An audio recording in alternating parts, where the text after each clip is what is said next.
My name is Ryan Selvy, and we are joined today by Brady Patterson. Yeah, so today we're going to be building a blue collar business from scratch, live design in Adobe Firefly, and then taking some things into Illustrator. So there's actually a big opportunity for designers to get into the space. It's like really important as you're jumping into stuff to always take an eagle-eye view of everything before you then get into the nitty-gritty. That's our step one, brand strategy. Step two was to kind of create a mood board here. I had a vision for a painting company that kind of plays off of this vintage baseball team concept. I really love the idea of vintage pinstripes. I actually chose the name pinstripe because it has a double meaning. Not only does it represent the actual pinstripes on a jersey, there is actually a profession called pinstriping. They would come on and actually pinstripe onto cars. There is an artistic element to the naming convention of this as well. Yeah, I pulled this into Illustrator, kind of customized some of the shapes. Like there were some things about this logo that I didn't love. I didn't love the T on it. I also didn't love how high the I sat. I actually cleaned up some of that to make this feel more like a natural, smooth curve. Actually extended the T so it feels like more of a brush stroke type of stripe. You know what I see it as? And this totally works for your brand. I see it as like an animation smear. So I'm seeing like the ball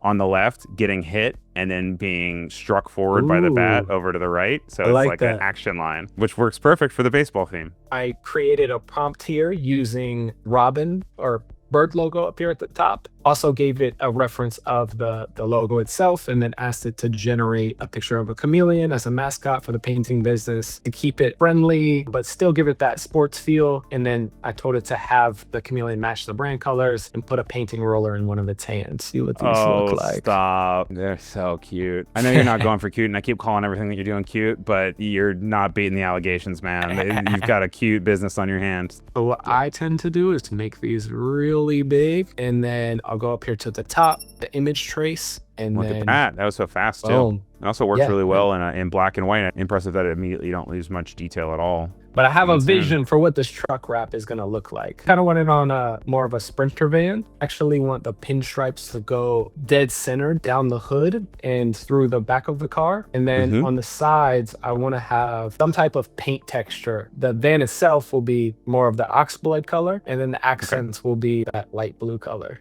Oh, here we go. Okay, cool. Nice. Yeah, Hot Wheels, baby. Yeah. It's how to do in these old school hot rod. I like how they made it a Mercedes-Benz truck as well. They know I got a expensive taste.